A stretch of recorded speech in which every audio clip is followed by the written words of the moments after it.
he cared about everybody, and I'm proud to say he was one of my dear friends. Jan, I know he used to call your house, and he always had a joke when he called. Wasn't that right?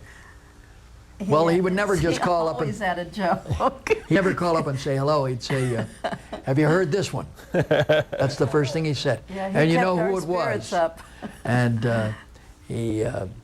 I said, no, I haven't heard it. So he'd start right in over the phone, and he'd have everybody in stitches in about 5 minutes. He was a wonderful man, and he was at my roast at the Friars with Larry King. And, right. Hosted your roast. And it was a magnificent evening, and I'll always be proud to know. He'd always say to me, "Mickey, stand up," and I'd be standing.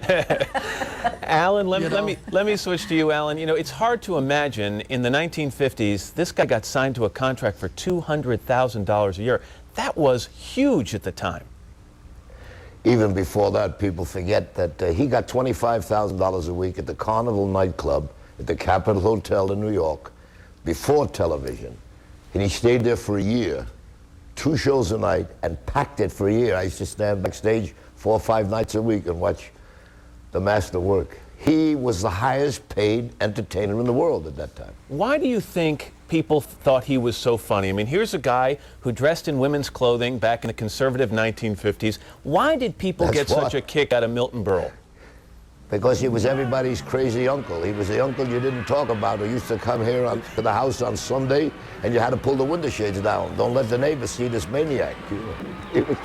He was outrageous. I like the fact, Alan, when he talks about stealing other comics materials, he says when he went to see a comedian, he laughed so hard, he nearly dropped his pencil.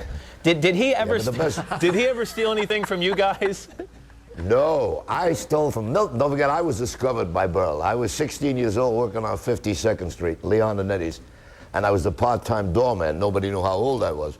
And they put me up, and I did a little thing, and Milton came over to me immediately after I got off the stage, and he put a cigar in my mouth that was 9 feet long and said, "Hey, kid, if you're going to be funny, you better start smoking these things." That's the first thing that Milton Berle ever said to me. Yeah. Mickey, and then I stole his act. Mickey, yes. how should he be remembered, Mickey? As a man who was a gentleman and worked. He loved people's laughter. That's what he lived for. And I think he's left us all laughing. And of course, the world will miss Milton Berle. There'll never be another. Matt, he was a true entertainment genius. And I understand you've got Robin Williams on later on. He's a magnificent, not only that comedian, but he's a magnificent actor.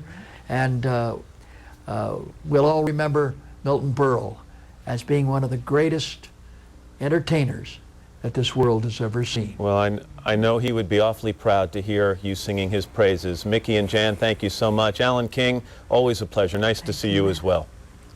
Thank you, Matt. It was a pleasure being with you. Thank you very much. Thanks again. It's 10 minutes past the hour. Fans around the world are mourning the deaths of 2 of the entertainment world's biggest stars, Milton Berle and Dudley Moore.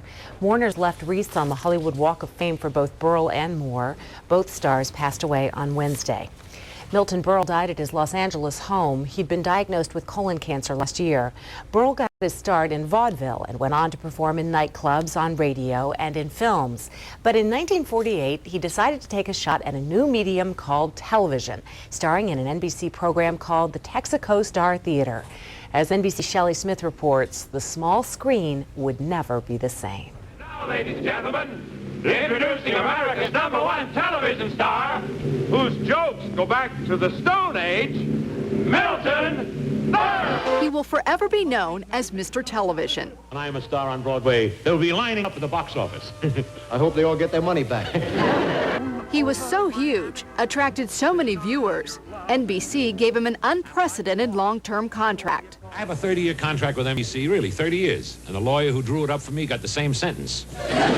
He was born Mendel Berlinger in 1908 in New York City. At age 6, he appeared on the screen with Charlie Chaplin. As a kid, he toured with a vaudeville comedy troupe, borrowing his jokes from humor magazines. He reigned on TV from 1948 to 1956. 25 years later, Uncle Milty was inducted into the Television Hall of Fame.